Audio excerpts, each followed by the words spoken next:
Hello friends, Matt here with Donec Requiescat. Please subscribe and share with your friends. Today I'm going to take on what's commonly known as the Euthyphro Dilemma, because it comes out of Plato's dialogue, the Euthyphro. And the question is something good because God commands it, or does God command it because it's good? Right? These are the two horns of the dilemma. And either way you go, it ends up making God not look like God. Right? Because if God commands it because it's good, then God is subject to something else. There's some higher standard of good that God is commanding according to that standard.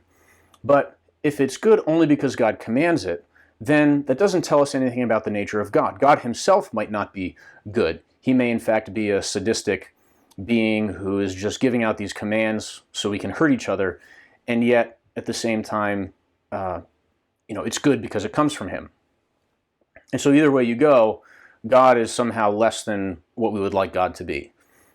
However, this is based on a divine command theory of law, right? That God just gives these commands as if he created man and then he created this separate law. And I was a little bit disappointed even in a book entitled, The Pig That Wants to Be Eaten, which is a bunch of philosophical reflections, is sort of stuck in this. Right? And he even says that even if God is identified with goodness, then why is God identified with goodness? Is it because there's some higher standard of goodness, or just because God makes himself good or commands that he is good?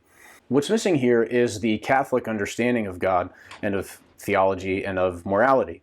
And that's that God himself is the very essence of existingness, and that goodness is based on being, on this existingness.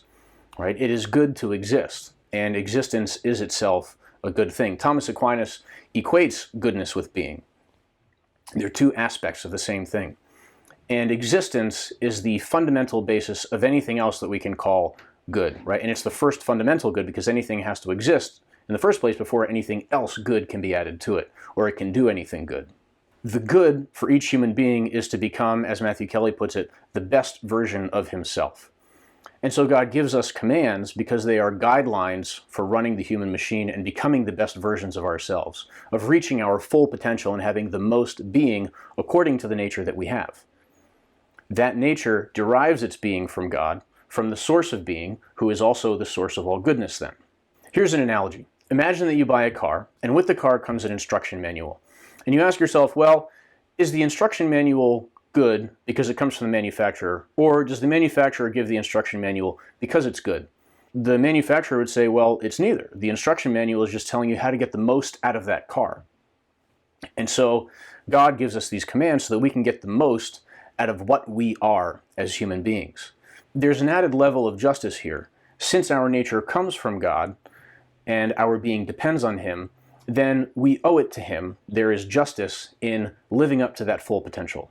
And I know I do, and I'm sure everybody else fails miserably at that. And so therefore it's good that God has forgiven us and he shows us his mercy. Since we have all failed, he not only forgives us and shows us his mercy, but he fills us with his grace and helps us to reach that full potential in cooperation with our free will. This, of course, now is in the realm of theology and revelation, but it all fits together and is one thing. So thanks for watching. I hope this was informational for you. Please share it with your friends and subscribe.